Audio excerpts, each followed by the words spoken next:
Atau mungkin Anda melihat sebetulnya ada faktor-faktor lain yang membuat bahwa sebetulnya pertumbuhan ekonomi di angka 8% ini tidak terlalu realistis begitu? Oke, izin Mbak Sinta, sebelum kita diskusi tentang target pertumbuhan ekonomi 8%, tadi saya menyimak dan ingin mengomentari paparan dari Prof. Telisa tentang bagaimana sisi manufaktur. Izin Prof. Telisa, saya sepakat dengan Prof. Telisa dan sekedar menambahkan Mbak Sinta, bahwa kalau berbicara manufaktur, memang paling tidak kita juga akan memiliki 3 keunggulan ketika pemerintah bisa mendorong sektor manufaktur itu biar lebih berkembang. Satu, berbicara masalah nilai tambah ekonomi. Karena ketika sisi manufakturnya kita dorong maksimal, maka setiap komoditas unggulan yang dimiliki oleh Indonesia, maka nilai tambah ekonominya akan didapatkan oleh para pelaku ekonomi dalam negeri, Mbak Sinta. Artinya ini kan memberikan leveraging atau daya ungkit ekonomi lebih maksimal terhadap ekonomi domestik.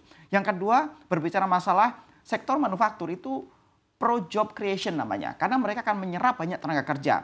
Dan salah satu problem utama di Indonesia adalah berbicara masalah tingkat pengangguran yang masih mencapai angka 4,8%. Sebuah angka yang kurang ideal kalau kita berbicara ingin mendongkrak pertumbuhan ekonomi yang lebih eskalatif, Mbak Sinta. Kemudian terakhir adalah berbicara masalah ketika kemudian kita bisa memproduksi barang-barang kebutuhan dalam negeri, maka neraca perdagangan kita akan menjadi lebih baik kecenderungannya. Karena berarti impor-impor barang yang lainnya yang bersubstitusi tentunya akan cenderung berkurang. Tapi problemnya adalah dalam sisi manufaktur, Mbak Sinta, kita punya 2 problem juga.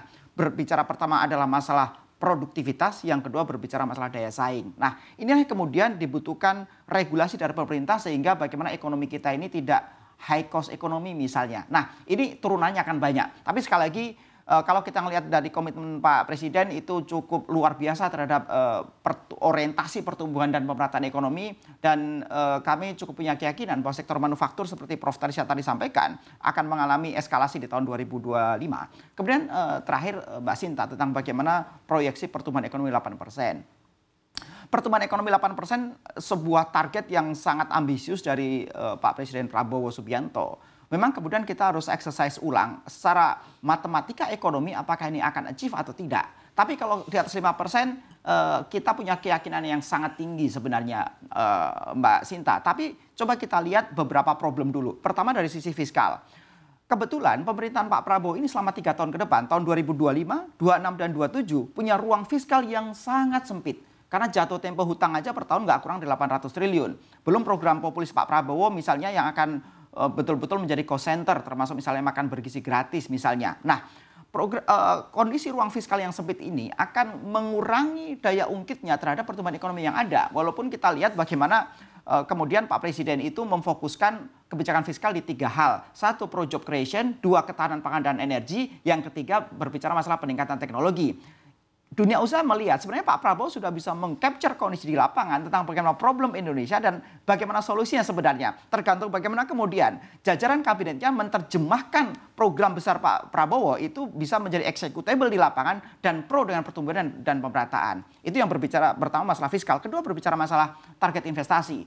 Investasi kemudian bagaimana Kementerian Investasi dan Hilirisasi secara kuantitatif sudah menghitung bahwa kalau ingin tercapai 8%, maka investasinya itu tidak boleh kurang dari 13.032 triliun, Mbak Sinta. Angka yang sangat challenging.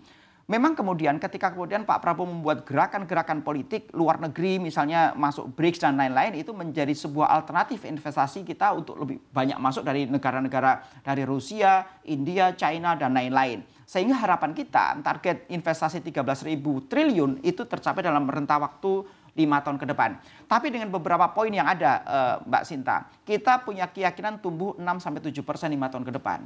Angka 8% kita harus punya narasi optimisme yang sama, Mbak Sinta. Tapi sekali lagi kalkulasi ekonomi dan politik harus kita hitung secara presisi. Kira-kira demikian, Mbak Sinta. Baik, terima kasih Pak Ajib. Bu Telisa menanggapi apa yang disampaikan oleh Pak Ajib tadi begitu ya, bahwa sebetulnya ada hal-hal yang memang harus tetap dijadikan acuan atau hitungan ya, bagaimana sebetulnya pertumbuhan ekonomi kita begitu. Tadi disampaikan bahwa sebetulnya pertumbuhan ekonomi kita sejauh ini berada di rentang 4,9 sampai dengan 5,1 begitu ya, tapi sementara targetnya berada di 8%.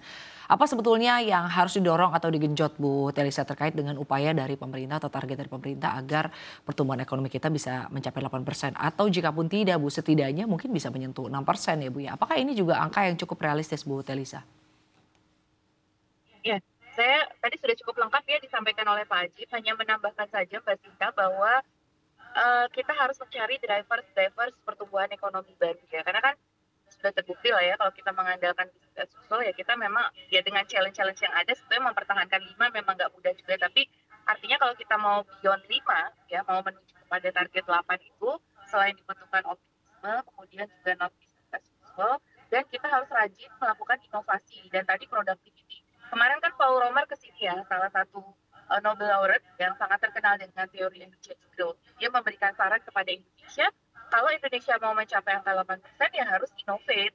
Memang innovation itu memang sangat dibutuhkan, innovation and productivity. Jadi harus lihat inovasi-inovasi baru dan produktivitas. Jadi sumber-sumber pertumbuhan ekonomi baru, seperti misalkan energi baru terbarukan ya. Ini di luar yang selama ini ya, maksudnya kita juga harus lihat tidak hanya sempit di hilirisasi ataupun di mungkin beberapa program ya yang dicanakan itu sudah bagus sekali ya. Saya tidak against dengan itu, jadi sangat setuju dan mendukung dengan program-program itu. Cuma di luar itu, beyond itu, kita jangan melupakan itu tadi dapat pertumbuhan ekonomi baru yang misalkan ekonomi hijau. Kita tuh sebetulnya sangat potensi sekali ekonomi hijaunya, ekonomi biru dengan laut kita yang kaya.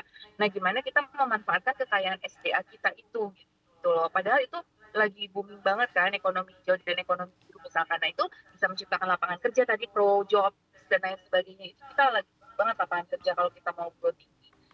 Drivers baru itulah yang harus kita dorong. Indonesia menjadi leader misalkan di dalam ekonomi dan blue ekonomi. Indonesia sangat berpotensi menjadi leader untuk itu.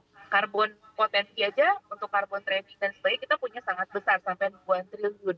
Nah tapi bagaimana potensi tadi diimplementasikan menjadi sesuatu yang realistis dan implementatif dan bisa dinikmati welfare-nya dalam jangka pendek. Jadi memang ada jangka panjang, menengah, tapi di pendeknya ini apa yang bisa kita manfaatkan. Jadi harus ada tuh dapat pertumbuhan ekonomi baru untuk dirasakan oleh masyarakat. Selain tadi stimulasi investasi harus sekian, pertumbuhan konsumsi harus sekian, pertumbuhan daya beli harus sekian, pertumbuhan tenaga kerja harus sekian ya, pertumbuhan produktivitas. Nah itu sebagai catatan-catatan untuk mencapai yang 8% tadi seperti itu.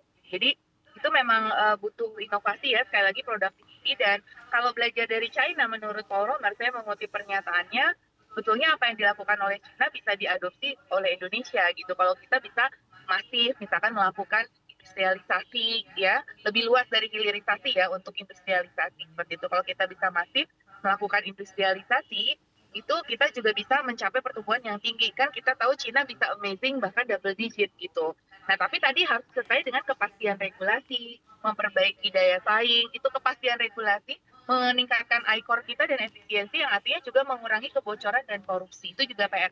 Jadi enabling factors-nya itu harus kita jaga ya, kepastian hukum tadi, berkurangnya korupsi dan lain sebagainya, dan pemerataan juga untuk mengurangi konsentrasi pada sejumlah pihak agar pertumbuhan ekonomi menjadi lebih inklusif dan merata. Itu harus menjadi catatan penting untuk pertumbuhan ekonomi ke depan.